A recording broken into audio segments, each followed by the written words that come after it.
Hello, everyone. Thank you very much for joining tonight for AIAA Los Angeles Las Vegas section section meeting on October 20th. Tonight we have a distinguished lecture speaker and a great topic, exciting presentation.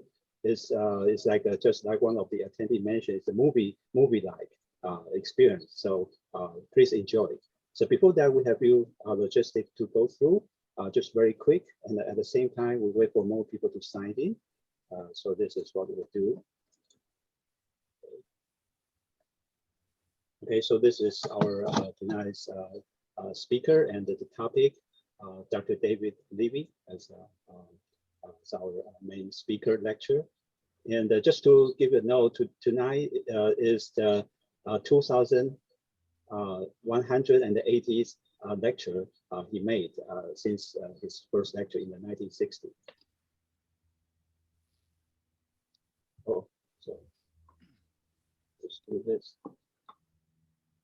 So thanks a lot to AIAA headquarters. They supported this very nice Zoom platform, and they are very supportive to our events and activities. And this event was made aware to not only the section chair, but also the executive director, Mr. David Dumbacher. Unfortunately, he is on a trip, international trip for AIAA business, but he was very pleased, and he will review the recording as well.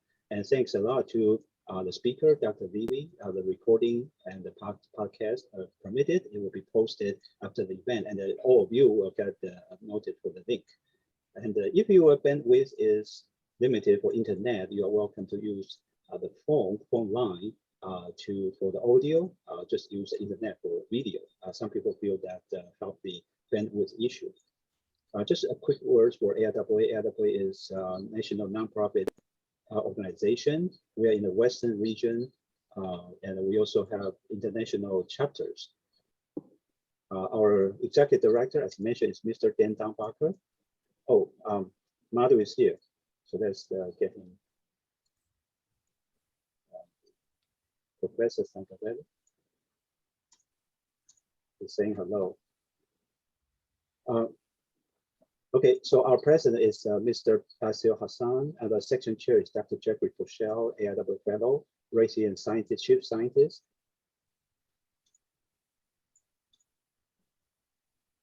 Okay, AIAA has more than 30,000 members across 88, I think it's probably more than 90 now countries. And we have many companies as a corporate member. Our headquarters in Western Virginia near Washington, D.C. Our vision is shaping the future of aerospace. And one word is that AIAA came from a merger of two distinguished organizations from early 1960s. One was founded in both were founded in 1920s. One was on aviation, founded by the Wright brothers. The other one on rocketry, founded by Robert Goddard. So this is just showing a venture showing professional society not only is good for your career, opportunity, and you can network, meet many experts, meet many people like our distinguished speaker tonight, and also many attendees here. It's a good opportunity. So these are different level of membership. The young professional should be having called early career. They are not students. They are still professional, but just after college, under 35 years old. We are running 50% off for highly professional early career. So we welcome everybody. Our section meeting welcome everyone. Okay, so if AIAA Engage is a tool, once you join, then you can use online tool to engage with AIAA more and talk to many other members. Daily launch, every day you receive the inside story and the monthly Aerospace America magazine. And you got great discount if you are a member of AIAA for attending AIAA conferences. And we have AIAA also publish. That's one of the very main things. We are not space awareness organization. We're actually a group of scientists, of professional engineers, of different people, teachers, astronomers, pilots, professors, students. Okay. So we also have different level of ranks. You can advance to a different level.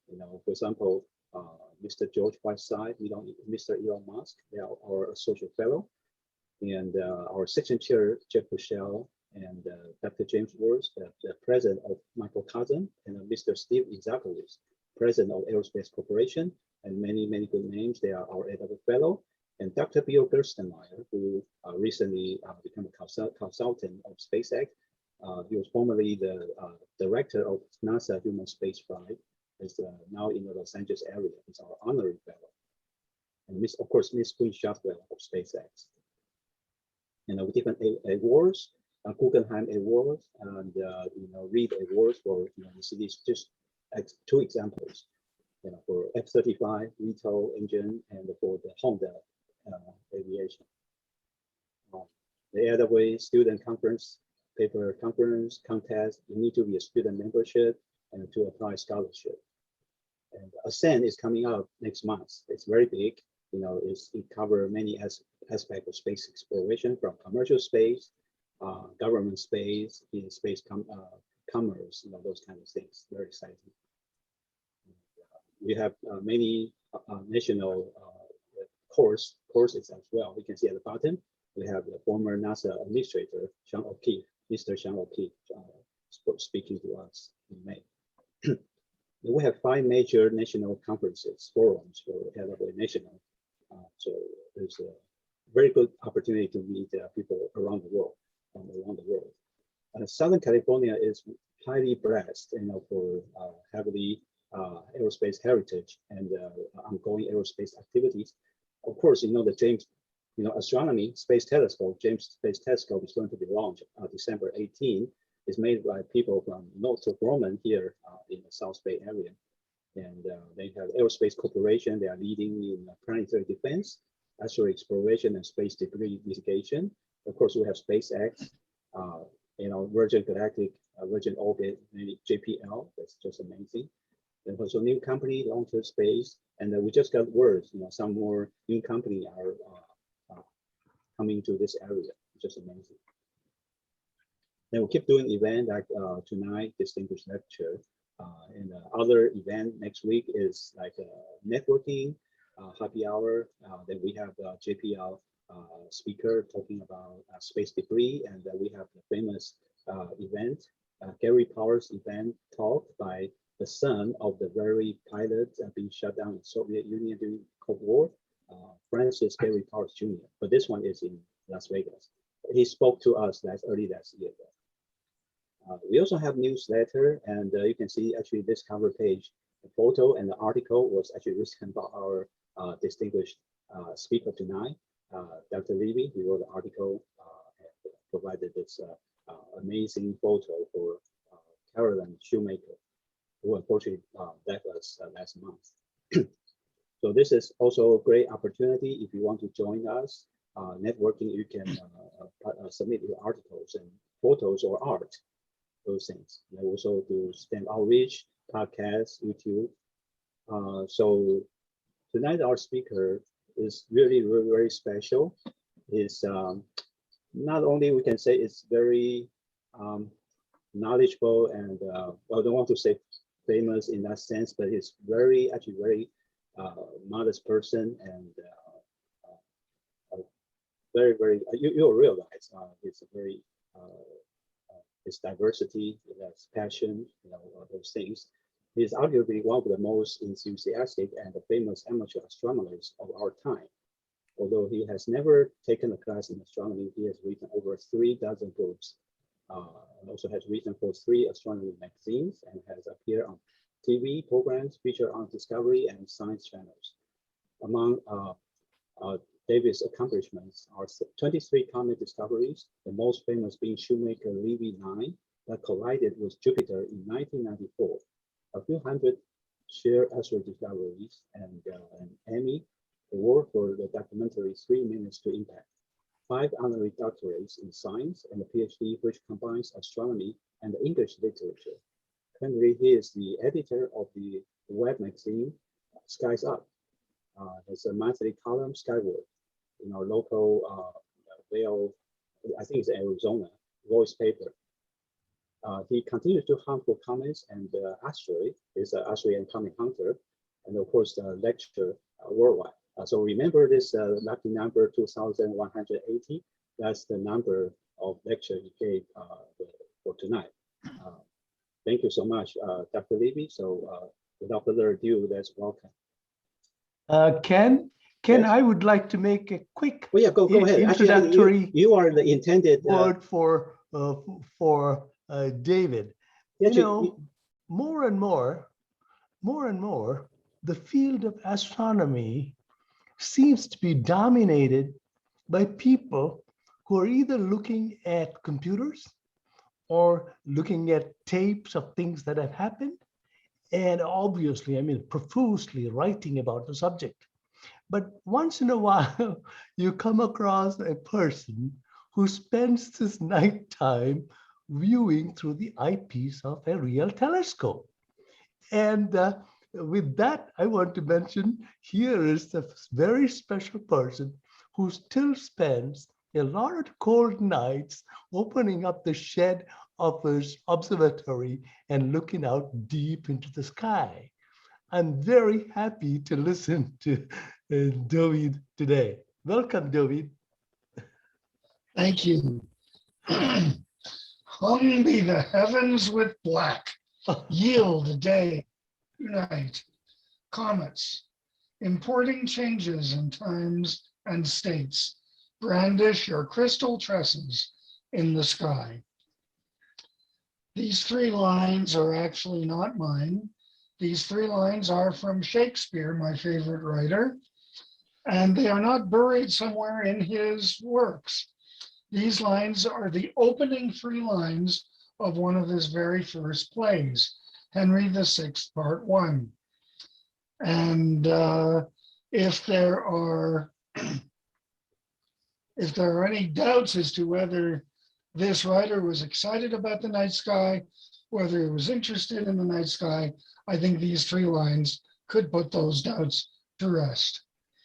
This is, as has been told tonight, my 2,180th lecture that I've given since the spring of 1960.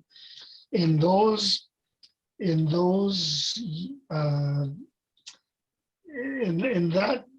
that lecture, I was in the sixth grade at Roslyn School, in Montreal, Canada. I was 11 years old, and our teacher, Mr. Powder, asked us all to give lectures. And for some reason, I just decided to give a lecture about comets. And I said that comets, like planets, travel around the sun. And I don't think I said it quite as well as I'm saying it now, but their orbits are so far away and the distances they travel so very long that we see them only once in a great many years. At the present time, I went on to say, we know of about 900 comets. At the present time now, we know of thousands of them. But, I even said in those days that if you're really patient, if you are really careful, why then it is possible that you may actually discover a comet someday. But those were long before I had any real dreams of doing that myself. And I went on to say back then, all those years ago, that most can be seen only through a telescope. But the famous Halley's Comet is so big and bright that our early ancestors were frightened when they saw it.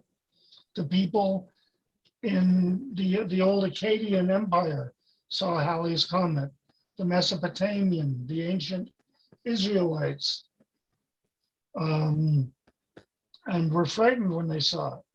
And Halley's Comet still comes into view every 76 years. And I remember saying it will next be seen in 1986. You may have a chance to see this marvelous sight.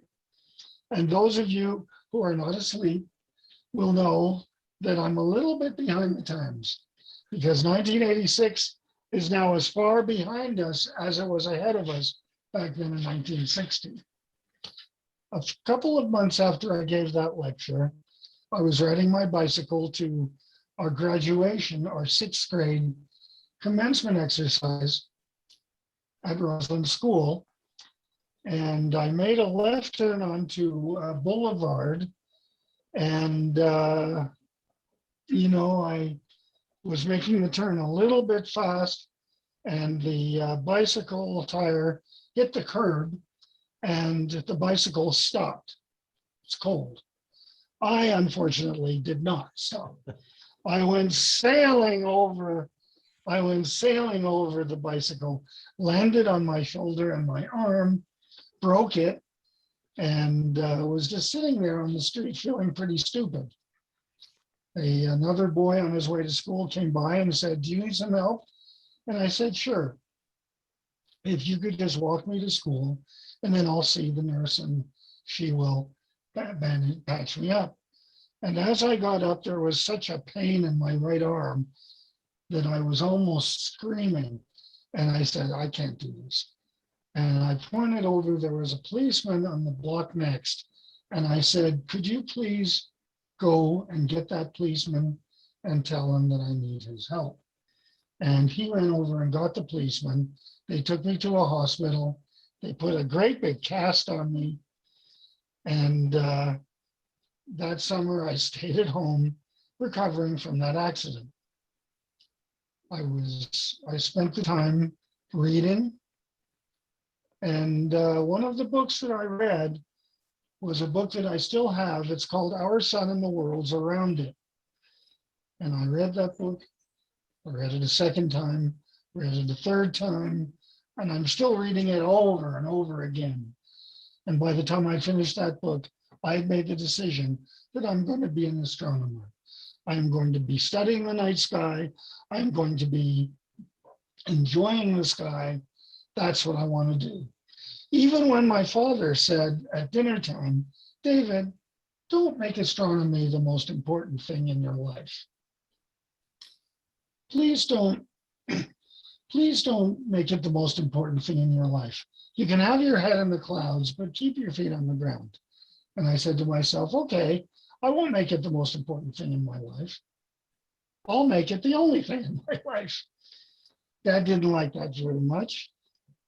Years later, we talked about that, and he said, "I was wrong about you. You really were and are passionate about the night sky, such as someone I've never, ever known." And I think in a way that is true. I may not be the smartest tool in the box, the sharpest tool in the toolbox by any stretch of the imagination, but I know of no one who is more passionate about seeing the night sky. On September the 1st, 1960, my uncle drove by with an early bar mitzvah present. It was a telescope. It was a very interesting looking telescope. And I set it up that very night. The first thing I looked at was with this telescope was the planet Jupiter. And so help me, Galileo could have felt no greater thrill than I did that night, looking through the telescope at Jupiter, seeing the little red splotches there, and the 4 moons of Galileo. And I could swear Galileo himself could have felt no greater thrill than I did that night in my independent discovery of Galileo's 4 moons. One thing that I did not see that night, nor did anybody else in the world, was that there was a comet nearby Jupiter that very night. And it was swinging past Jupiter, not in an orbit around the sun, but in an orbit around Jupiter. And but it was so small and so faint, nobody saw it. And it would not be discovered for many decades into the future. And there'll be more about that a little bit later in this presentation. Anyway, I remember not being able to join the Royal Astronomical Society of Canada because I was not yet 16 at the time. One had to be 16 years old before one could join the Royal Astronomical Society of Canada, at least that part of it. Fortunately, that rule is no longer existing. and anybody can join at any age. And I think it's a much better thing. And I got very active with them, with the organization. And I was really very ambitious at the time. I wanted to become very active in looking at the night sky and the various programs that they had.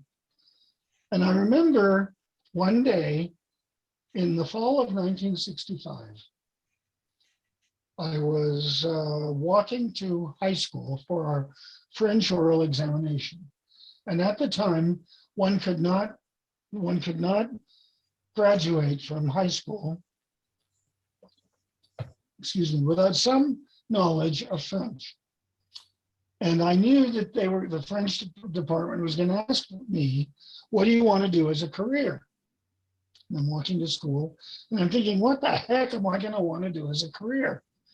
I want to be an astronomer, but a lot of people wanted to be astronomers. And I was thinking in that fall, 2 Japanese amateur astronomers, Kaoru Ikeya and Tsutomu Seki, very young, just a little older than I was at the time, had discovered a comet. And Comet Ikeya Seki was on its way towards the sun and just moving towards the sun.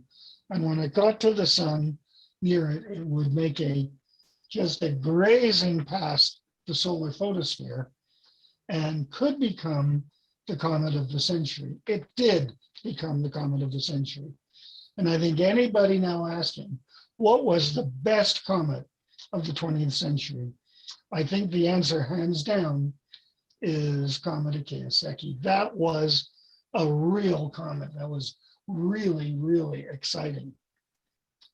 I remember down in Australia, Bart Bach got up one morning, hadn't heard about the comet, went outside and saw this huge thing covering almost the entire sky. And over the course of the next 24 hours, he announced it to the entire nation of Australia. And then he was able to get all of the representatives and senators in the government of Australia to stand on top of their parliament building and observe Comet Ikeya Seki under his direction that night. It was really exciting for him to be able to do that. And for me to be able to think all those miles and kilometers away about this bright comet approaching the sun. Suddenly, the answer hit me. What am I going to do as a career? Monsieur, je veux découvrir une comète. Sir, I want to discover a comet. That's what I would tell him when he asked me that question. I got to school, we were sitting in the boardroom, and the professor who was asking the questions, Mr. Hutchison, he looked at me, he asked me a number of questions, and I answered them. And then he asked me, what do I want to do as a career? And I sat so straight in my chair, and I took a deep breath and I said, Monsieur Hutchison, je veux découvrir une comète. Mr. Hutchison, I want to discover a comet. The man looked at me, took off his glasses. He looked around at the stunned expressions of everyone, and he said, how the heck do you ever expect to make any money doing something like that? And at which point everybody just laughed and laughed. And it really ended. And then he said, okay, I am going to give you full credit for your answer, if only because of all my years doing these French orals, that is the most unusual answer I have ever received when I've asked that question. But you had better find a comet for me within the next 20 years, because if you don't, I'm going to come back and I'm going to lower your mark. And so we had a really good time about that. It turns out, Mr. Hutchison, I discovered my first comet on November the 13th, 1984, 19 years after that fall day in 1965. So I just got in under the wire, and I was really very pleased about that. I started searching for comets in 1965, December the 17th, And I understand just in the introduction tonight, Ken mentioned that the James Webb Space Telescope is slated for launch on the 18th of December, one day after the anniversary of my start of my comet search.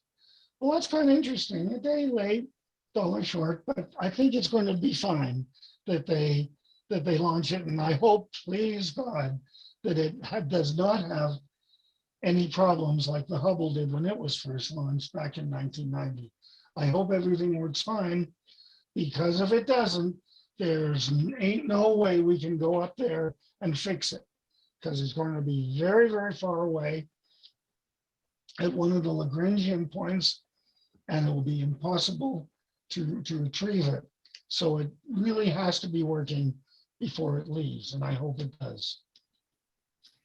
One of the things that I mentioned when Madhu and Ken and I were discussing the nature of my lecture tonight was the topic.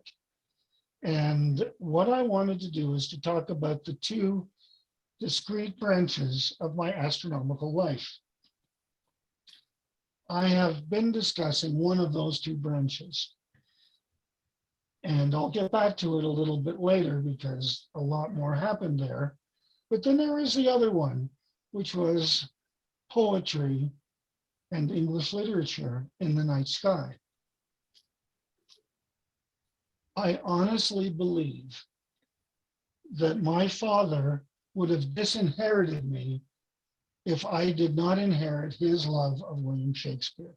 He was passionate about the Bard, about William Shakespeare. He would read it, he would quote him. He would be so interested in Shakespeare and in everything that he had to write. He begged me as one of his children to inherit that interest. And I am sure that he would have disinherited me if I didn't follow that. So I figured I'd better get interested in it. I went to college. I tried to major in science, and I did disastrously. Couldn't handle the physics, couldn't handle the math. I flunked out of McGill once, didn't give up, went back in, flunked out of McGill a second time. The third time, didn't go to McGill, I went to Acadia. Excuse me, everyone.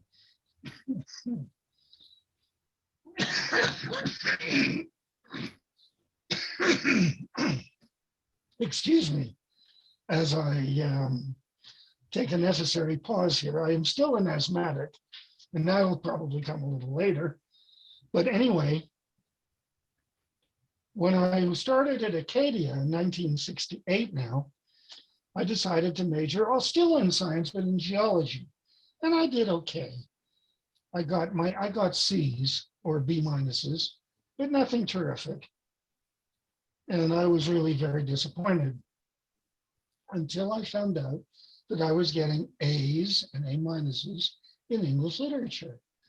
I was fascinated with the pantheon of English literature, the pageant of English literature over the years.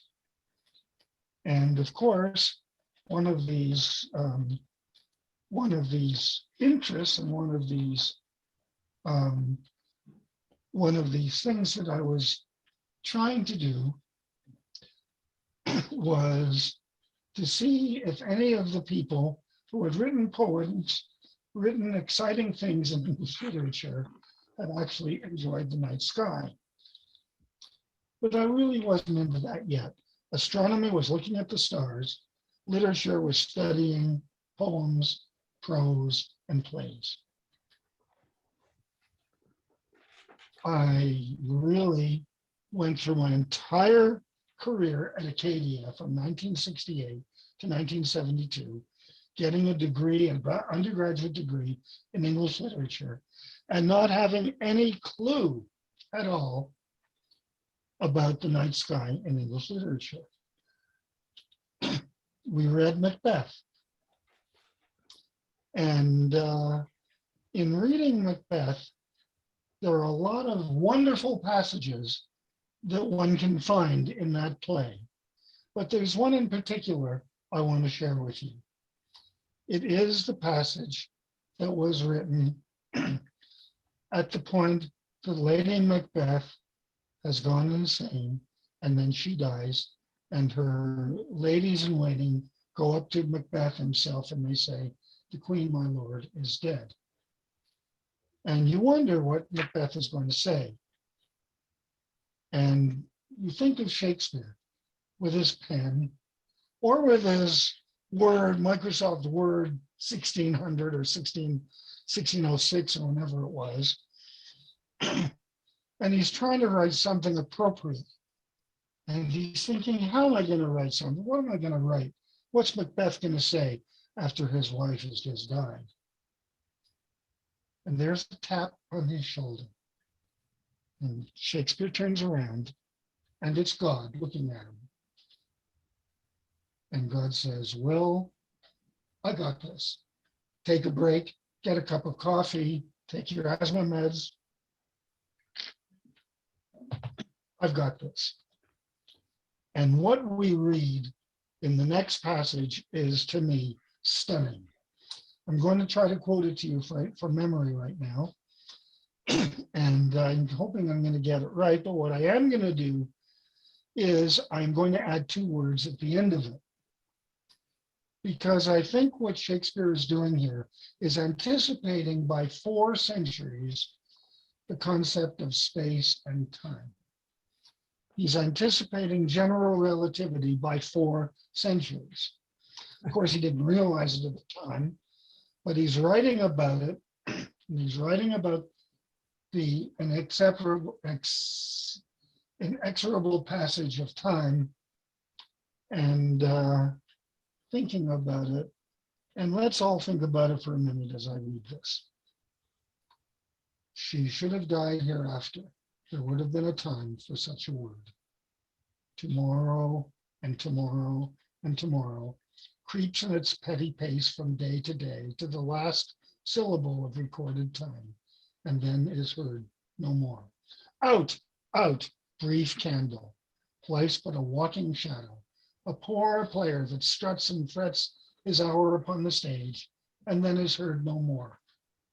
It is a tale told by an idiot, full of sound and fury, signifying nothing, signifying everything. This is the thing, this is the key. But I read that back then at Acadia and in high school, and I made absolutely no connection to the universe and it. I just thought it's a very interesting passage. In 3rd year Acadia, we studied Shakespeare, took a whole course on Shakespeare. These late eclipses and the sun and moon. Shakespeare devotes 2 pages of the play to talking about the eclipses of 1605, the eclipse of the moon and the eclipse of the sun that were both visible in England that year. Did I jump up and down and say, this is astronomy? No, I just let it go, totally ignored me. Did it ever make a difference? It did. After I graduated from Acadia, took a couple of years off, and then the Montreal Astronomical Club I was with decided to have an observing session in April of 1976. And we were observing a meteor shower like tonight. The Orionid meteor shower is tonight. We're not going to see much because of the full moon, but I'm going to go out a little later and see what I can find. Anyway, we were observing the Lyrid meteor shower that night, and we're all sitting back looking up at the fairly nice sky. And I suddenly thought, how many of the poets that I'm about to start studying in graduate school, after all these years, it finally hit me. How many of these poets, authors, playwrights, thought of the stars or went out and looked at the Lyrid meteor shower in the ages past? And just like that, in a second, I decided that my master's thesis is going to connect the night sky with English literature. The very next day, and maybe this is why I thought of it that night, I had to travel to Queens to meet my prospective thesis head, Norman Mackenzie. But by the time I got there, I was really all hot to trot about this, told him what I wanted to do, and he said right away, what you need to do is you need to study Gerard Manley Hopkins, a Victorian era poet who was an amateur astronomer. He loved the night sky. And I said, Dr. Mackenzie, Hopkins is the most complicated poet in the English language. He's impossible to read. And Norman smiled and he said, yeah, that's why I want you to do him. And, you know, those of you who have studied any English literature in high school, perhaps, or in college and have studied Hopkins at all, know how hard it is to read. Dappled, dawn, drawn, his choice of words, sprung rhythm, the way he rhymes is so difficult to understand until you find a poem that he wrote when he was an undergraduate at college at Cambridge University. He went out one night and he saw Temple's Comet, although we don't know that. And a couple of weeks later, he sat down and he wrote what I think is my favorite poem.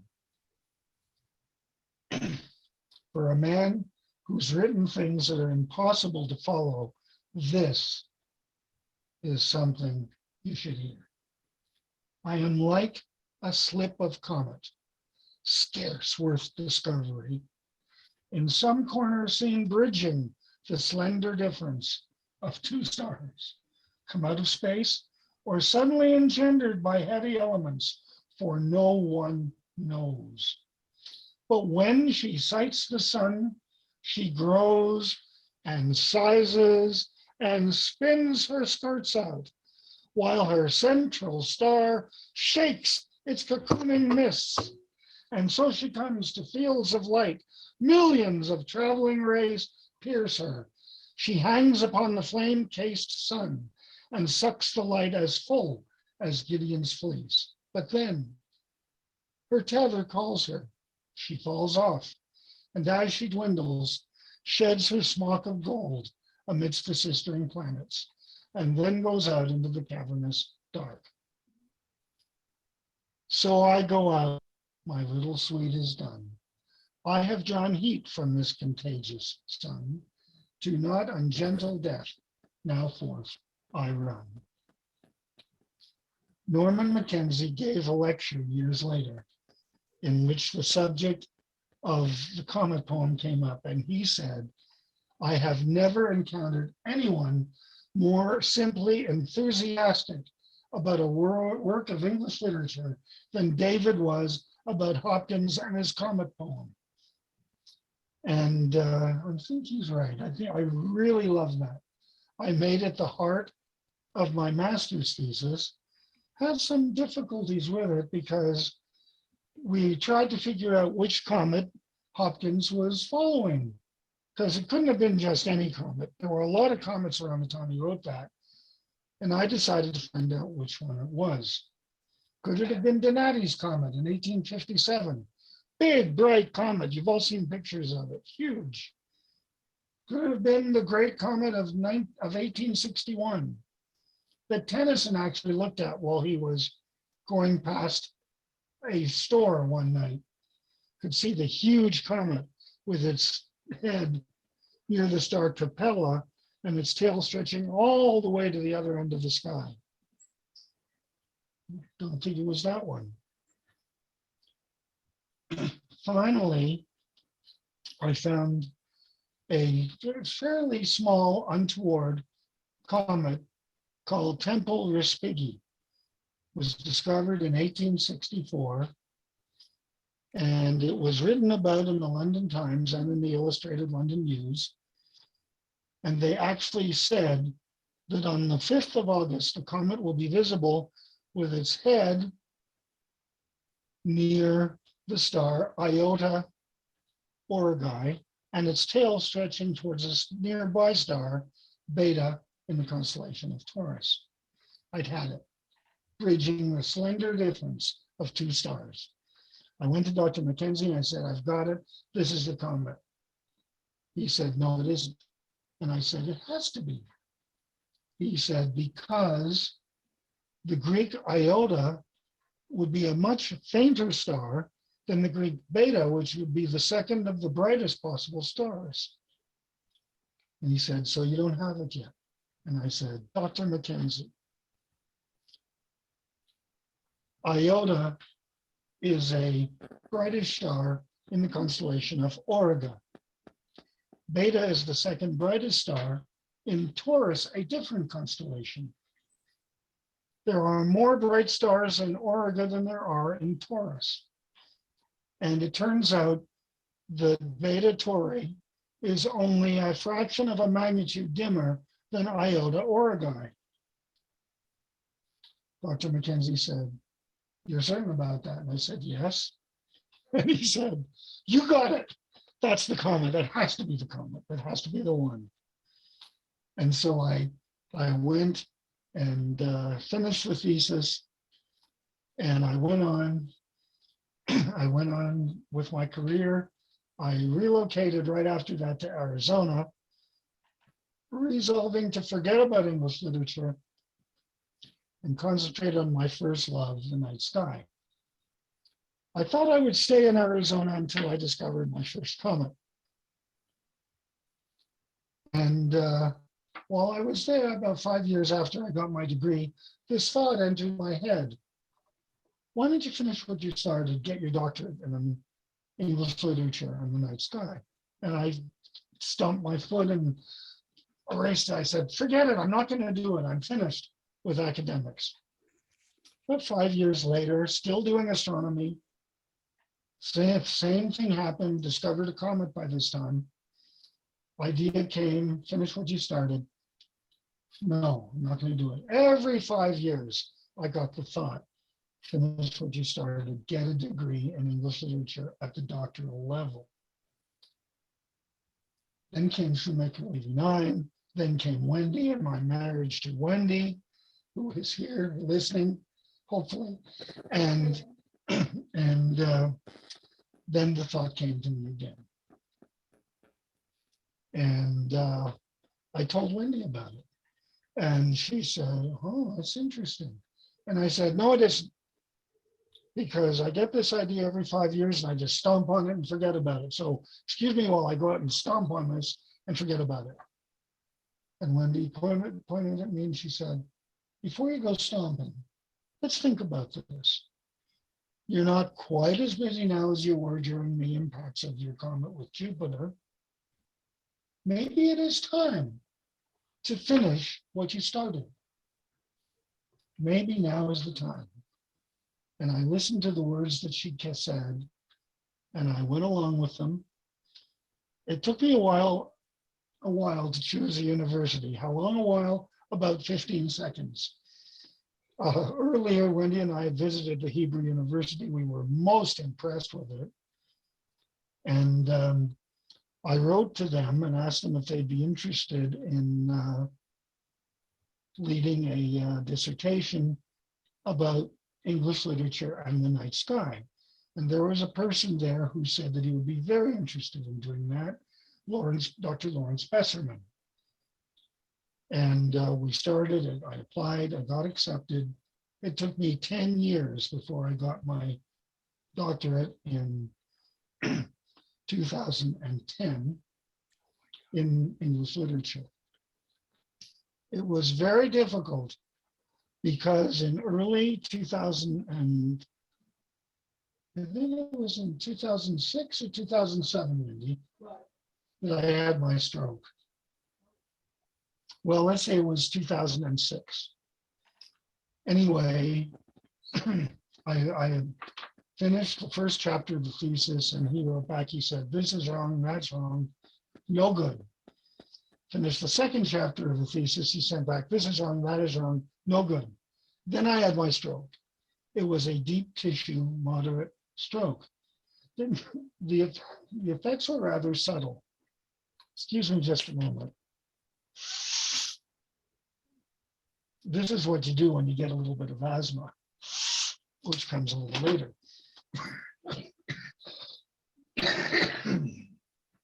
Okay, are we ready? Are we ready to resume? Yes. Anyway, I finished the second chapter. I was not doing very well with it when I had this stroke. The effects were rather subtle, as I was trying to say. And, but and I wasn't blithering or blathering, but I was having some short-term memory issues and things like that. But I had just submitted the third chapter, and I was with it enough that I decided if he says the same thing about the third chapter, I'm going to give it up. About 2 days after the stroke, I get this email message from Dr. Besser, and right on, this bingo, bullseye, this is what I want. The chapter happened to be the chapter of involving eclipses. I wrote about Shakespeare's lines in King Lear. These late eclipses in the sun and moon, pretend no good to us. And this is the excellent foppery of the world. Are we villains by heavenly compulsion? Hard to say. Anyway, the thesis suddenly went on a lot easier then. I was able to complete it in early 2010. And I felt to me, honestly, that the university was making up rules as they go along. And I don't have any real evidence that universities do that, but I know that New Mexico State did when Brad Smith, the famous astronomer who was in charge of the Voyager mission to Jupiter and Saturn and Uranus and Neptune, was getting his doctorate at New Mexico State. And he said they were making up rules every day. And I honestly had the feeling that the Hebrew University was doing the same thing. But Wendy and I decided that no matter what rule they make up, I'm going to follow it. And they did this and they did that. And you have to use English paper, and you have to do this, and you have to do that. And so finally, I sent an email to them saying, here are the dimensions of the paper for the final copy. Are these acceptable? The next day, I came into our office where I am now, and Wendy says, David, I think you'd better read this email. And I said, what is it? And she said, just read it. I went over to her computer and it said, congratulations, you are now a doctor. We have approved your thesis, and we hope that you'll be able to come in June to actually pick up your degree in person. Boy, that really made my week, my month, my year to be able to do that. It was so much fun and so special. Since then, I have done what I can. I've written a book, which is actually right here. It's not this one, if I can find it somewhere. Anyway, it's not right here. Anyway, it was my thesis. I got the thesis published, and then as a second edition, there was a book, the one that I wanted to show you and can't find, that is about the doctoral thesis that deals with Shakespeare and the night sky, the master's thesis that I did at Queen's that deals with Hopkins and his excitement about the night sky, also with a lot of mention of Tennyson, who I later found was fascinated with astronomy. He had a telescope. He used the telescope, except that whenever he had a chance, because he was a famous English poet, he could use the great telescope at Cambridge University in London with Dawes, the famous double star astronomer, at the eyepiece. Apparently, the man had an open invitation, which he took advantage of whenever he could. I got to meet Jonathan Tennyson a few years ago. I always try to find out when I'm studying a master if he or she left any progeny to continue the line. Shakespeare, I understand, did not. I mean, he had children, but none of them have survived, and there's none of his line that have survived to the modern times. When I was doing Tennyson, I looked at the same thing, and I found that there is a great-great-grandson, Jonathan Tennyson, who it turns out is an astronomer, who it later turns out did research on Comet Shoemaker Levy 9, and who later turns out that I was able to visit him in my last visit to Europe, which was a lot of fun to do. Anyway, the whole idea in my life is divided into two parts, actually three, if we count the most important portion, which is my marriage to Wendy. But the two parts of my career, one of them is the search for comets, the search for meteors, which I'm going to do tonight, and going out and observing the night sky, as Madhu said earlier, with my telescope and my eye, looking through the telescope. I look through telescopes. I love it. I love doing it. And I cannot recommend more strongly, not to learn all there is to know about astronomy, but to experience it, to look up at the night sky, to see what there is. I know one of the things when the most recent space mission that took place with William Shatner, part of that, he was only in space for about 3 or 4 minutes. But that had a tremendous impact on the man. Just seeing the Earth from space, seeing the night sky, seeing the stars, it's got to be the most really and most exciting thing to do. I have wanted to do that ever since I was a child. And even now, if NASA were to call me and say, we're going to launch a spacecraft, and I would say, where are you launching it from? From your backyard. And I said, okay. And will it be before, not too early in the morning, because I don't like to be out too early. Okay. And I don't want it to be too late in the afternoon when I'm taking my nap. But I do want to go up and I want to experience the night sky from space. But actually, and seriously, when I have my eye at the eyepiece, looking through the telescope, I am as close to space as I ever need to be. I don't need to cross that 100 kilometers or so from the Earth's surface to the border of space. I can see it from my backyard anytime I want. As a young man, as a very young man, I was an asthmatic, as I showed to you a few minutes ago. I was such a bad asthmatic that I had to spend 1.5 years at the Jewish National Home for Asthmatic Children. While I was there, I was introduced to the local astronomy club, the Denver Astronomical Society. Would you believe I am still active with the Denver Astronomical Society? Although I was too young to join them, but I was old enough to join what they called the Denver Junior Astronomical Society.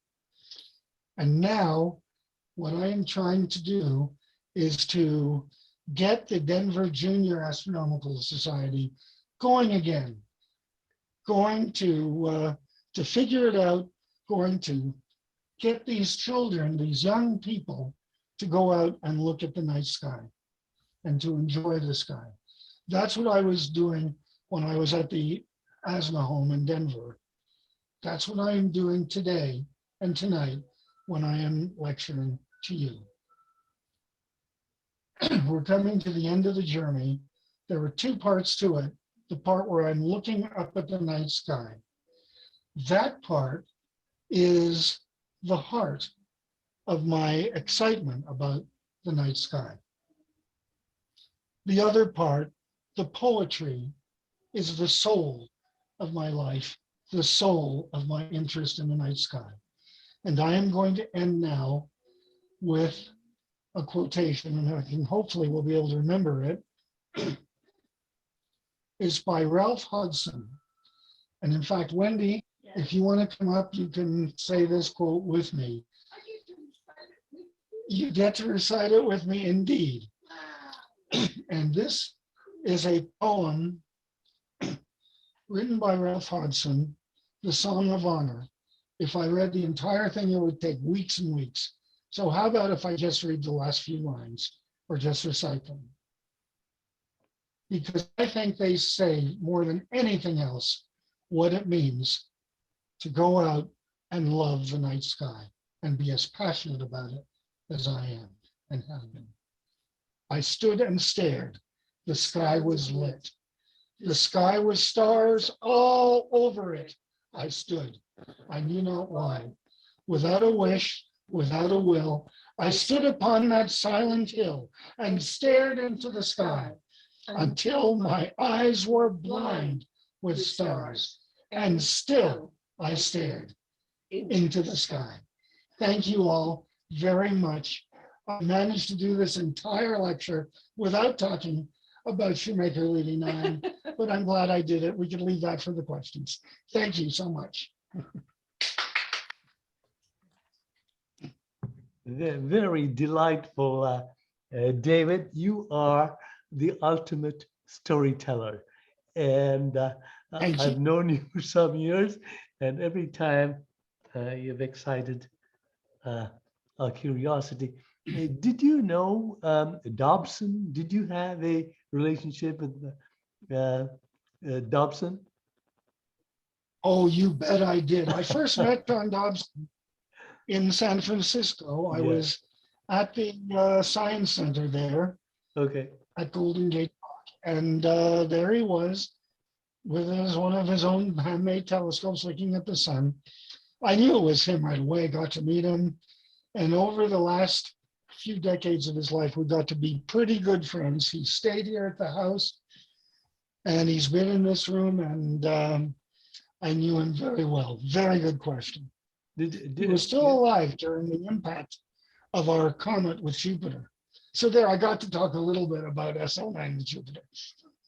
Yeah, of all things, I met him in Hollywood. He used to bring his scope all over California. Yeah, and we had a great chat. I recall that. But I'm sure there are many people who want to ask you questions, David. You're so gracious to allow us to ask you some questions. Go for it, guys. I'm listening in. Questions for David? If nobody does, then I'm going to be asking too many questions. David, well, go ahead, Mark. Oh, go for it. Nobody's asking. Okay, so let me ask you this now. I've met quite a few field astronomers, and one time I have sat in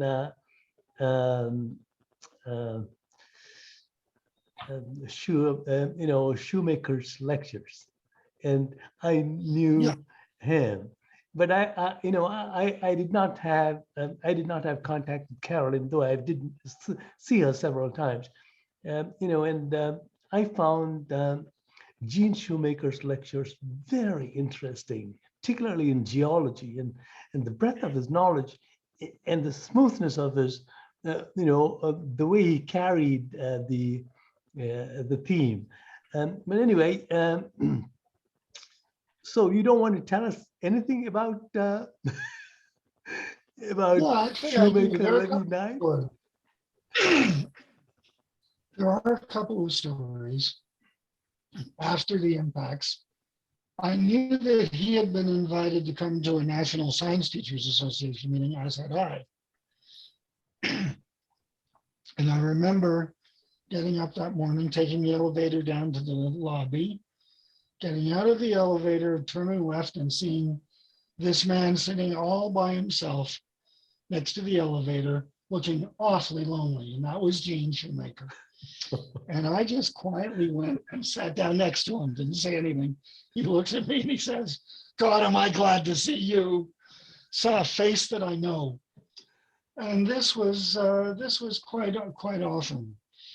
I remember one night quite recently at our most recent Adirondack astronomy retreat, I was observing when my cell phone rang and I picked it up, and at the other end of the line was Carolyn Shoemaker. It had been quite a while since we had been in touch, and we'd had a nice conversation. A couple of months later, I called her again. We talked. After that conversation, I said to Wendy, God, I wish there was a way I could speak to her more often. Wendy said, you call your brother Richard every Monday. Why don't you call her as well? I began doing that. And I began doing that up until the middle of August, just before our event we did in Los Angeles. And tried to call her, and there was no answer, and the phone was disconnected. A couple of days later, her daughter called me to say that Carolyn had had a minor fall, not that serious, but that she was in the hospital. The next night, she went into respiratory arrest, and she passed away the next morning. Oh, sorry to hear that. Yeah. The friendship that we had was beyond friendship, beyond love. It was beyond family. It was something that you never could really appreciate it. I remember the first night I was observing with her, she taught me how to load the films into the telescope and to load the film into the film holder, which was kind of a complicated routine, as Wendy knew, because she had to learn it too eventually. Anyway, I got the hang of it after a few hours. And Carolyn said, you know, you were going so fast, we may run out of film. Next time I came up with a new film, I said, Carolyn, this is the last film. She said, what? I said, there's no more film, we're out of film. But I have an idea. She said, what's that? I said, I brought a whole bunch. Now these films were huge. They were like the size of dessert plates. And I brought a bunch of 35 millimeter film with me, and I cut it out in pieces and Scotch taped them together. Yeah. Okay. And we put them in the film holder, and we'll just use those. How interesting. And Carolyn's thinking to herself, how am I going to tell this fairly nice young man that he's full of it? And she looked at me and she said, I don't think that's going to work.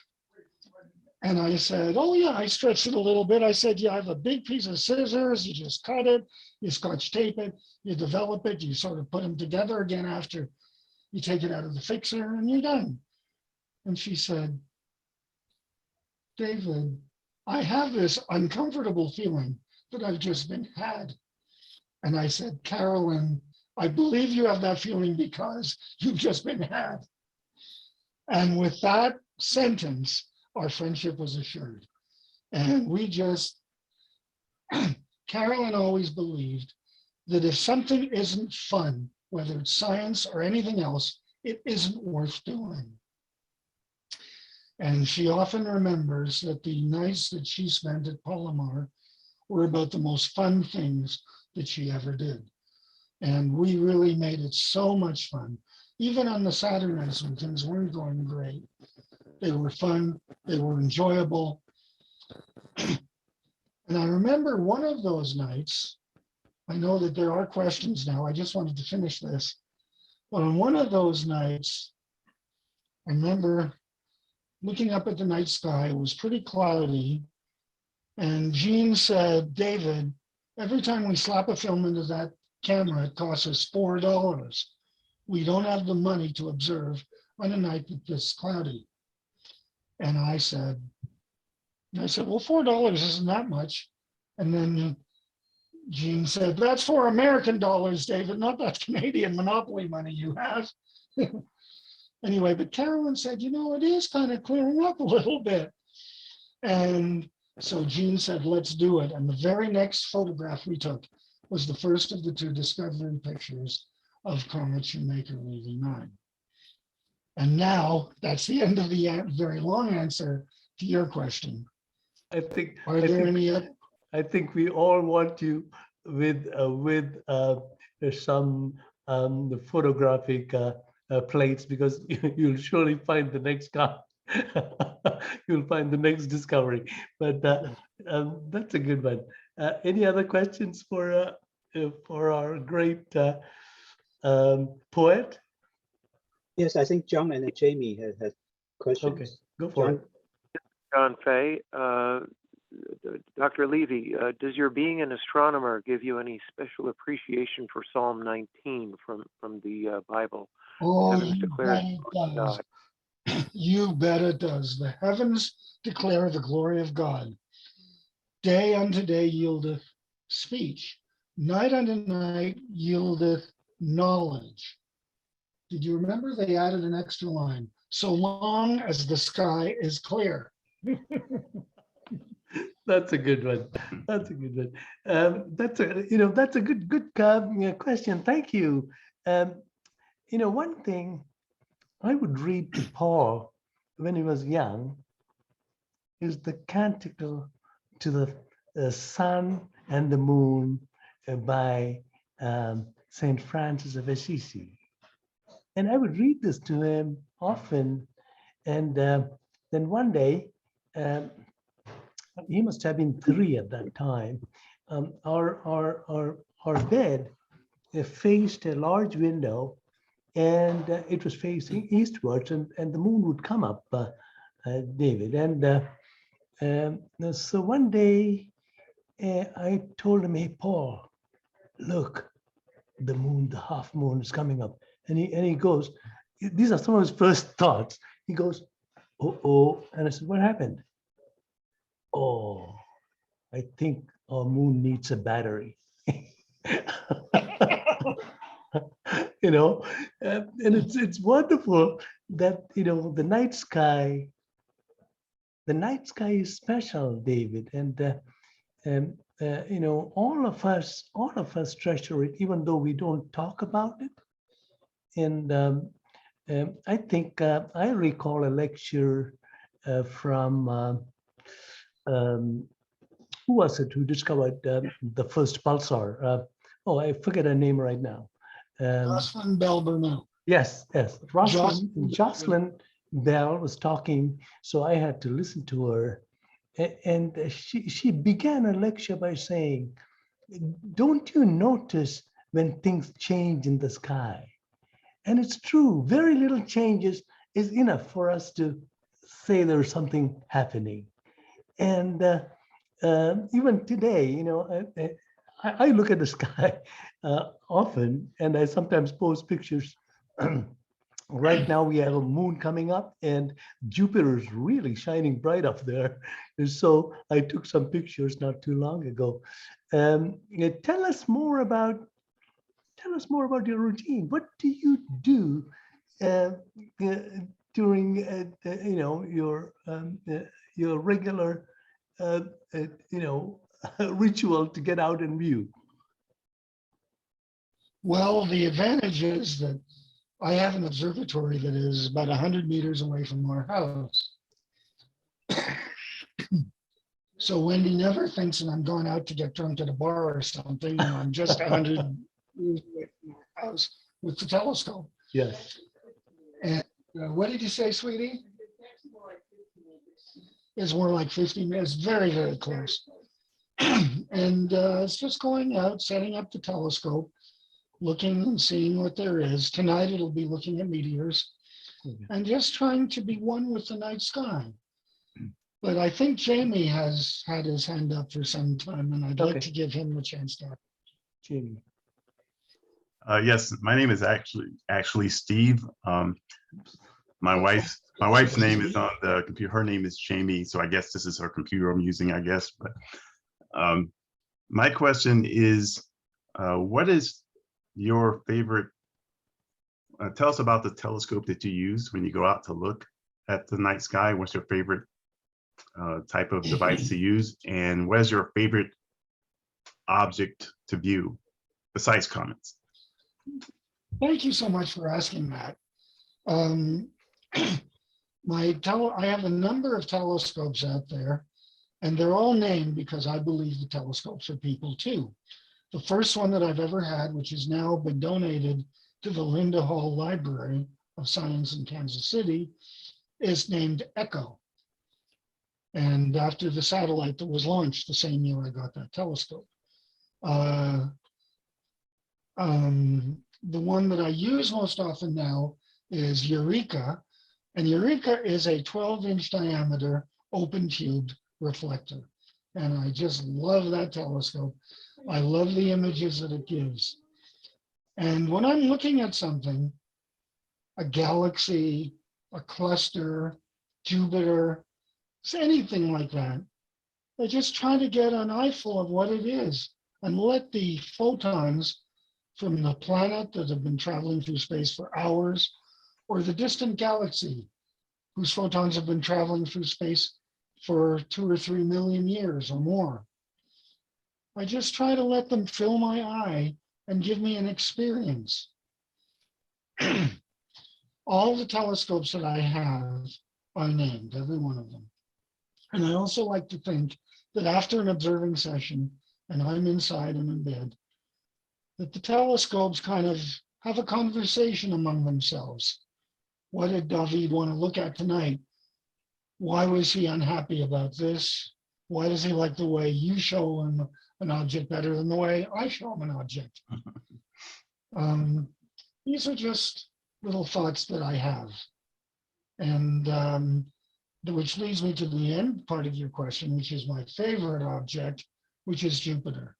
And not for obvious reasons. Jupiter is my favorite because it is the first thing I ever looked at through a telescope. And it is something that is responsible for the most important part of my career, which was the collision of the comet with Jupiter in 1994, something that just took Gene and Carolyn and me on this ride through the solar system for 1.5 years as all of this wonderful thing unfolded. Good question. Thanks, Dr. Levy. Great discussion. Okay, who is going next? Nahum, I'm sure you have a question. Who else do I see there?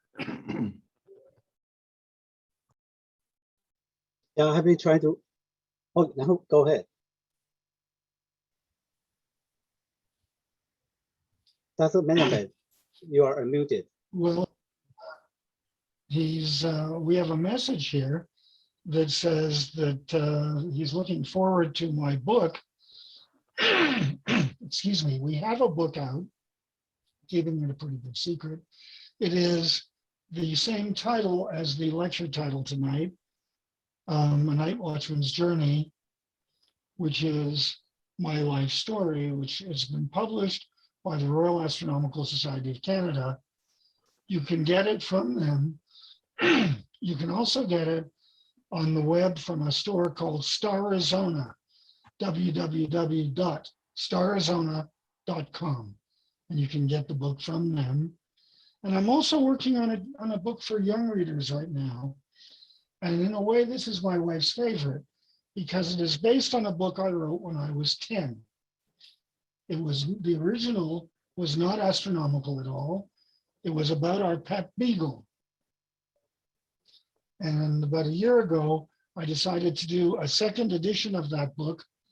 But in this case, instead of having a real beagle, we have a magic beagle and a magic telescope to take a group of young people through the cosmos, looking at the moon, Mars, comets, the stars, galaxies, star clusters, superclusters of galaxies, and the giant voids in outer space. And still trying to find a publisher for that book, but that'll be my next one if we ever get it. Great. I would be remiss if I did not tell our viewers to go on your Jarnock Observatory website, which has some interesting things. The one that comes to mind, David, is your definition of a comet. It goes like this. A comet is like a cat. It has a tail and does exactly what it likes to do. Or something like that. That I made up on the spot. I was being interviewed on NBC News the day before the impacts with the comet against Jupiter. Okay. And they asked me what comet, and right away I just came up with that line. It's my most. All that poetry does you good. Yeah, great. Yeah. Other questions for David? Nahum is Nahum is still there? I haven't seen Can you him. hear me? Yes, we can, Nahum. Oh, wonderful. So my question is there a poem that you have written about comets? Actually, no, there isn't. Oh, there you go. You got I another would- assignment for you. I guess you do. There isn't. I don't really consider myself the writer of poems, but I certainly am an appreciator of poems. And there is one that I kind of wrote that I could share with you. And let's see if I can find it. But this one has to be sung. And it's done as a tribute to Leonard Cohen. It's time to go outdoors tonight. The sky is dark. Some stars are bright. The Milky Way shines overhead. Now see a comet rises in the east. With end to strife, it brings us peace and calls us to a cosmic hallelujah. There, that is my one poem. And you even had That the I- drawl. You even had the drawl of Leonard Cohen. That's great. A good one. Okay, who else goes next? I never knew Leonard Cohen. I never knew him, but he went to the same elementary school as I did. Is that He right? went to the same high school as I did. Oh, okay. He and his family founded the synagogue that I was started out in Oh, my Montreal. goodness. Okay. He went to McGill as I did. And he is buried right now at the cemetery about 100 meters away from where my mother is Oh, buried. boy. Okay. Yeah. You know, there is So a I like to- wonderful, yeah. There is a wonderful YouTube video of him receiving the medal from the King of Spain. And there he talks about how he learned about music, and then how a Spanish person taught him the guitar. And then he goes on to explain, oh, it's a very nice YouTube video, David. I thoroughly enjoyed it, yeah. David, do you know There's how a to lot. say, comet in Hebrew? I don't, but I'm sure I don't. both of you do. And that's one I need to learn. I would say it would be comet. I would say it would be the same as the Hebrew, which is in English, is based on the Greek for long-haired star, comet. That's what I would guess it would be. So this is But my that's just a input guess. here. My input is that comet in Hebrew is shavit.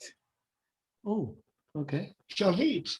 Shavit Can you in write that Hebrew down? is comet. Oh, And my daughter is named it's Shavit. Shavit. That's right. That's right.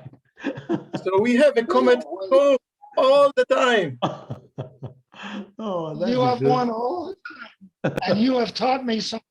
Let me write this down immediately before I forget. Shavit. S-H-A-V-I-T. S-H-A-V. Shavit. And In Hebrew, it says Shavit. no, Shin Vet Shin Yud Tet. Bet, Shin Vet. Shin Vet Yud Tet. My wife is helping me out here. Okay, any other thoughts or questions? You know, this is wonderful Yeah, now But, show his video. So he Yeah. should say a few more words. Ken, can you repeat that? No, I mean, Nahum actually turned on his camera. Oh, wait, I can see him now. Yes. Yeah, so maybe he can have should get more question or comments. Oh, But okay. this way they can see each other. That's better. Okay. Any other thoughts from our viewers? I can't thank Dawood anymore because he has spent a nice evening with us, and I like the way he weaves the literature into into astronomy, and I wish more people did that, David. I really do, because sometimes, in fact, most times, we find the material that is discussed in astronomy quite drab and or sometimes very sterile in the way they describe things, and it's always delightful to hear it with some amount of humanities in it, and particularly for field astronomers when they go out in the cold and do their thing. And the way you mentioned how you'd slice up 35 film, stack them together to make a frame. I thought that was very funny. I had never heard that before. So astronomers do funny things sometimes. Any other questions for David before he goes back to look at the the meteors in the sky? David, what are your thoughts about the relationship between comets and asteroids? That's a very good question that you're asking. There is a relation. There is, in fact, a continuum in the sky among different small objects in the solar system. When there's a comet is essentially something that has a lot of ices. And the ices, when they get close to the sun, sublimate, become gas. It grows a tail, and that's a comet. What happens when all the ices are gone after a long time? Is there a difference between a dead comet and an asteroid? Probably not. What about an asteroid that suddenly has a coma around it and grows a tail? Does that become a comet? I believe it does. And there is a continuum of objects in the night sky, and I love looking at them all. I love seeing them. I love the fact that one of the asteroids that is in the sky right now, orbiting the sun, is named after one of the greatest science libraries in the world, the Linda Hall Library. One of the most fun things we do is proposing names for some of these asteroids. And Linda Hall is one of them.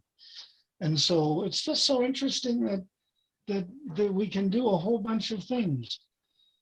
There was an asteroid that was, I'm not sure I remember the entire story about this, but it was discovered by Lubos Kohutek, and it was given a particular number, and it was number 14,000 and something. And I wrote to the director of the Minor Planet Center, and I said that number happened to be Jean Valjean's prisoner number when he was in prison at the opening. Oh gosh! At the opening of A Tale of Two Cities. And Brian wrote back. He said, "I love this," and he got in touch with Dr. Jean Valjean. Jean Valjean was on Les Miserables, not in Tale of Two Cities. Oh, no, I believe Jean Valjean was a prisoner But that's interesting, what you mentioned. And he did have a number, but I don't remember the number. Go back to- Yeah. Yeah. Anyway, Brian was thrilled with it, and he got in touch with Dr. Kohutek, and now there is this asteroid that has that number that is named for Jean Valjean. And Comet Mm. Kohutek is named after Dr. Kohutek, right? Yes, he's the same guy who discovered guy. the infamous comet. That's a wonderful question, Nahum. Now, have you been looking at the very big comet that's supposed to come close to Jupiter? There's a lot of talk about it. It's too far away right now to Right see, now. but in a decade or so, when it gets close enough, if I'm still alive, Okay. I am going to try to find it and take a look at it. By then, it should be bright enough for me to be able to see. And it's not going to be visible with a big tail in the sky, but it is going to be something that I should be able to enjoy, that I should be able to see. Excellent. David, Good what are question. your thoughts about interstellar comets? Well, there are a couple of them now. There's one that we're still trying to figure out, and then another that actually has a cometary name. There are probably squadrillions of interstellar comets that are visiting us. I was involved, one of the comets that I discovered was in the solar system when I found it, but it is heading out among the stars now and will never be back. And that was, I think, the second comet that I found in 1987 is that one. Very interesting. Nahum. Oh, Madhu, I'm so sorry about the Les Miserables mistake. It Oh, well, I shows mean- that I mean, even though I just happened to read it. You know that Catherine is very much into all of these things. So we keep abreast our Victor Hugo stories. We enjoy that. And Nahum, he's not telling it to you, but he's an expert in the area of planetary defense, David. So I would ask a question for Nahum. Especially since he brought up the idea of interstellar visitors. I've been following the work of Avi Loeb out of Harvard, and we've been chatting.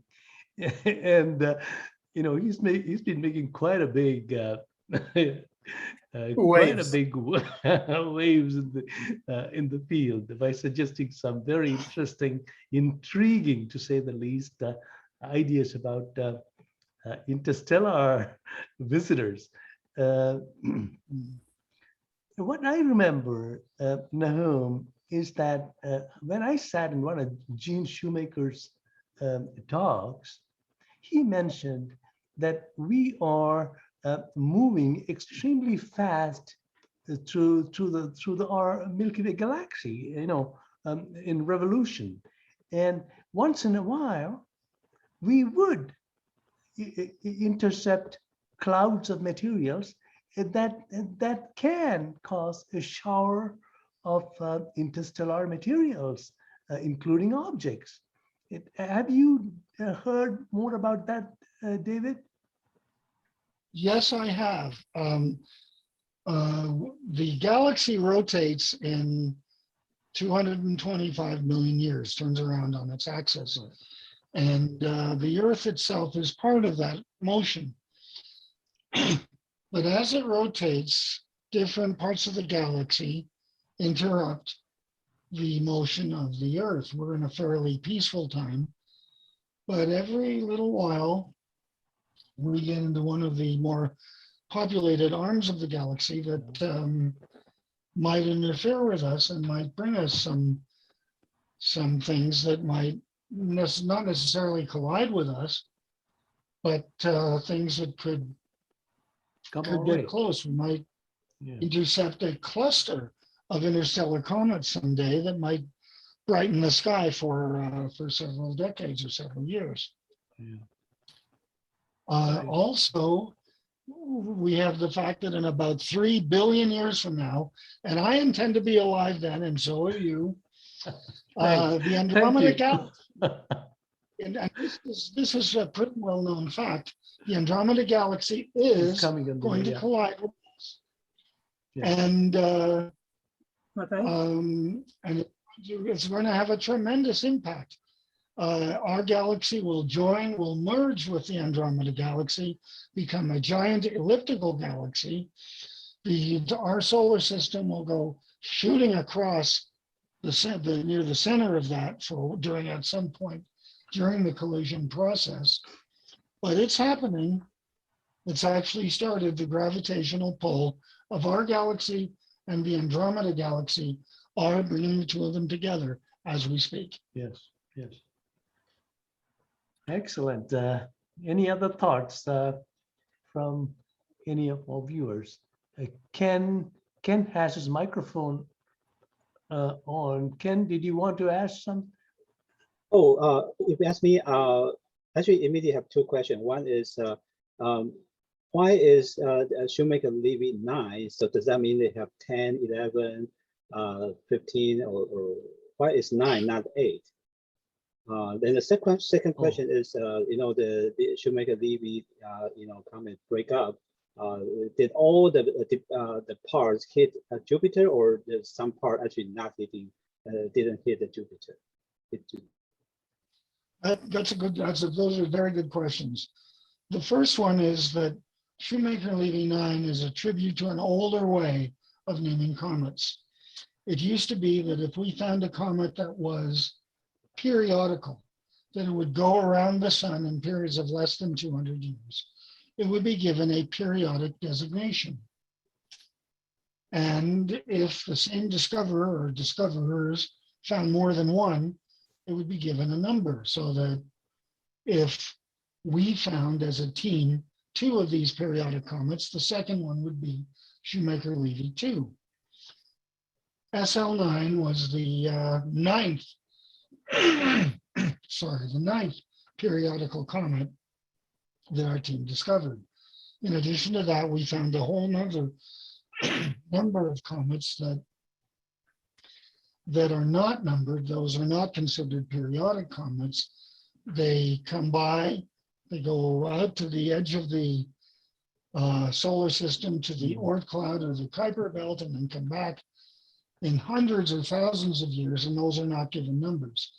That naming system is no longer used. So it is illegal for me to even talk about it, and I'm probably going to get fined by the Arizona state legislature for even talking about it. Well, the other part of your question, if I had to do with, could you repeat me just a hint on the other half? The comet broke up, right?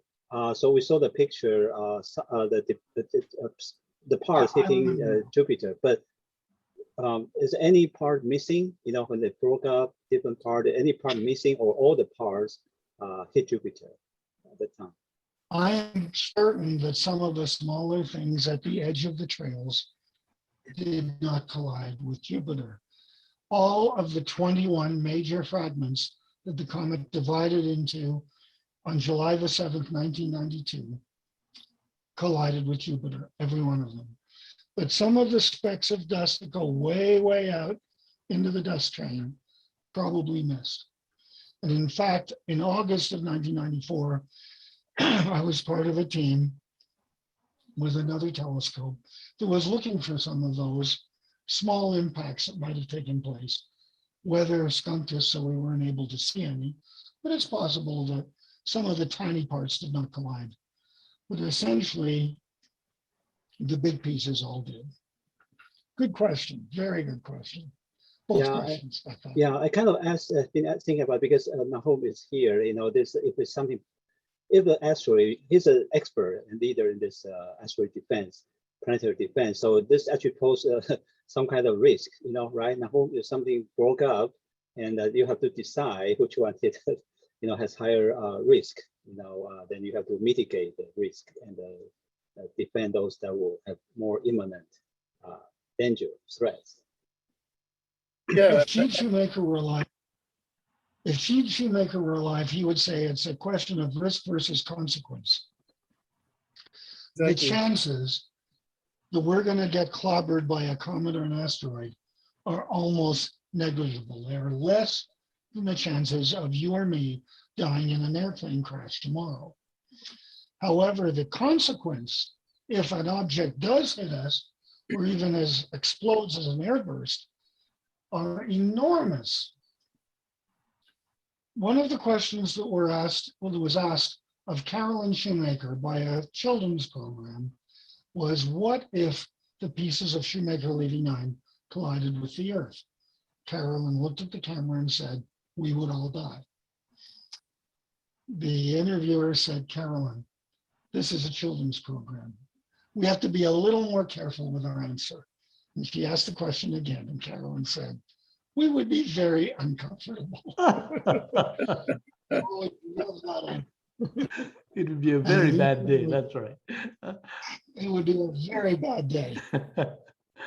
But I think that from my perspective, humanity has to thank Gene and you, David, because the discovery of that comet is considered a wake-up call for us to attempt to do something about future objects that could collide with us, and we have the technology to attempt to deflect or destroy them. I think that Shoemaker-Levy 9 example is one of those cases that is brought up. Yeah, it could happen to us, and we better think about it before emergency. Very true. Good comment. In fact, it's not that it could happen, it will happen to us That's right. someday. Yeah, it's a question of when. Yeah. Yeah, that's Exactly. It's a vivid example because, you know, if you look at the thing on Earth, but people don't see the visual effect. But when you see Shoemaker-Levy not hitting Jupiter, they see the direct visual effect. You know, so that's exactly as Madhu said, wake up call. You know, you look at craters, they don't feel that much, but when they see something explode and hit something, that's whether they say, wait a second, this is very serious. You know, you look at great crater and it's static, people don't feel that much. You know? Very true. So, yeah, it's a very big event in our lifetime. A question? Did somebody want a question? Just to testify before Congress about the possibility of being hit by a comet or an asteroid, and I was not able to because it coincided with my mom's 80th birthday party that was so many years ago now. I'm so sorry I didn't take them up on that opportunity. I certainly should have. They actually could have commanded me to do that, as they are with somebody else right now, other subject. But I kind of wish they had, because I wish I had gone there. And if the opportunity comes again, I will take advantage of it instantly. You can rest assured. You know, I was reminded, now you know Philip Lubin, because I know both of you talked at the ISU meeting. David, do you know Philip Lubin at UCSD? Yes. You do, okay. Yes, I do not know. I know of him. Okay, so Philip told me a very interesting story. He said that he was presenting he was presenting at a conference on planetary defense, and he got a lot of attention on that day because the day before Chelyabinsk happened. So you know, you don't need too much marketing skills if you have nature backing you up. It's yeah, it's true. Sorry to disturb you. Go ahead. The night there was a conference on impacts at the University of Arizona in February of 1993, just 3 weeks before we discovered Shoemaker-Levy 9. interesting. And a year and a half. the impacts. But that was really very, that was all that involved Gene and Carolyn Shoemaker. Yeah, you know, at Mhm. the meeting that we had all of you together, David, there was a professor from the University of Arizona, a literature professor. Do you know him? Do you know Christopher Kokinos? Oh, yes. You do? Oh, Okay. yes. Yes. Yeah. So, yeah, I wish I were more active with you know, with my own university here. But with the COVID and everything, everyone I meet and know is usually over Zoom or WebEx or something. So I look forward to doing things in person again, including someday coming to LA or Las Vegas and doing an in-person talk.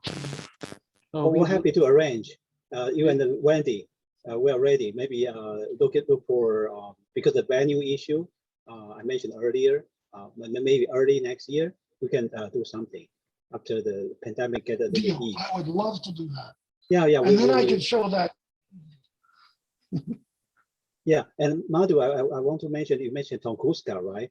But you know, compare Tunguska and the Shoemaker Levy 9 impact, I think Tunguska has kind of a lot of guesses. You know, some people, because there are a lot of theory that people think different kind of theory, so it's kind of it's very huge a factor, as you said. But at the same time, I think there is still quite a lot of discussion what exactly it was, how it happened. You know, remember last time we discussed there's some recent paper talking about is something gliding through the atmosphere and causing some expression or something like that.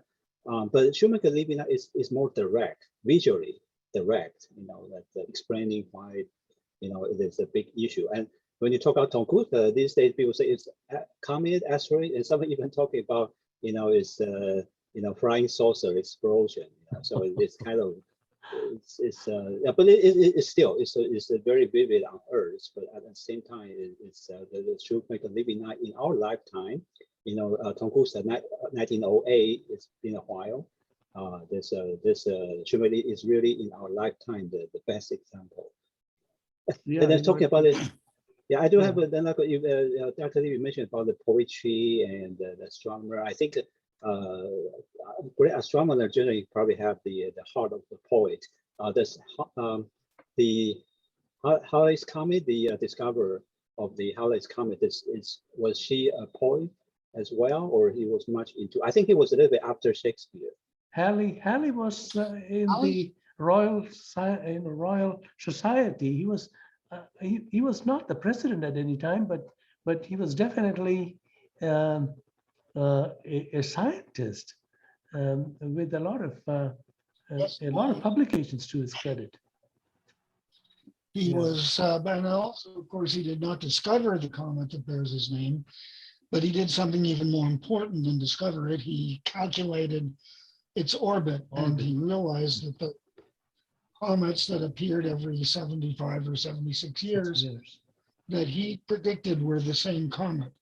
And when the thing, and he went ahead and he predicted it would come back again in 1758. And when it did, it was named after him. And Science Digest, I think, considers it the most important comet ever looked at. And I think they're right. And there was a lot of discussion about him pushing Newton to do some of the things that Newton did. And they were all contemporaries: Newton, Halley, and Hooke. Hooke was the president of the Royal Society. Am I right to think that, David? And there were a lot of, I believe so. yeah, there were a lot of I quarrels believe between. so, but yes, that Newton and Halley were very good friends. And that was hard to be a friend. It was difficult to be a friend with anybody, but he was a friend. Yeah, and was, Did any of them write poetry? Are they any of them good at literature or anything? Those guys, those scientists. But I don't think so. But I wouldn't be surprised if they all appreciated poetry. I mean, that it's sometimes harder to appreciate it than it is to write it. But it is. a very important thing to do. And just as I look out at the night sky and appreciate a poem, they both cause me to look at a bigger picture, to take my eyes away from the news of the day and the minor things that are happening outside, and to look up at the sky and to see the big picture. Yeah. And that is, I think, the heart and soul of what I wanted to discuss with you tonight. Well, Also, sorry for a quick question. So when you, with your study and experience with Shakespeare, do you think he is in love or astronomy, or he's some person who actually appreciates astronomy very much? Shakespeare. Oh, he loved astronomy. I don't think there was any doubt in my mind that he loved astronomy. From the time that he was 7 years old, there was a supernova in Cassiopeia, and I'm pretty certain his father took him outside to the north-facing yard of his home to show him this great star in the sky. And 5 years later, he was old enough to see the great comet of 1577. And in fact, in my thesis, I have a little table that talks about the references to comets in the writings of Shakespeare and to specific comets that appeared at the time that he wrote those particular plays. So it's pretty obvious to me in these days before the telescope that Shakespeare really did enjoy looking up at the night sky and putting them into his plays. I counted during the work on my dissertation over 200 references to the night sky in the works of Shakespeare alone. Excellent. Yep. Fascinating. We could listen to you all night, David, but I guess we have to wind up sometime or the other. We thank you. We thank Wendy for letting you do this for so long.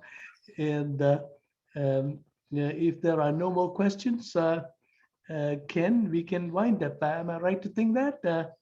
Oh, yeah, thank you so much. Yeah, yes, you're right. Yeah, thank you so much, Professor Thangavelu, and Dr. Levy, and Dr. Madhu. Thank you so much. Thank you for organizing that. That is a fascinating talk, and I'm looking forward to seeing David in LA. Yes. That's right. That's right. We want you all here. We want you here. Definitely. Thank you all. And Ken, please close okay. The event. Yeah, okay, so this concludes tonight's event. So thank you very much, everybody, for joining us tonight. The recording link will be emailed to everyone. So look forward to that, and have a good night. Enjoy the week. Thank you very much. Thank you all. Thank you, David. Thank you, Nahum. Thank you, Madhu, and especially David. Bye-bye. Thank you. Good night. Good night.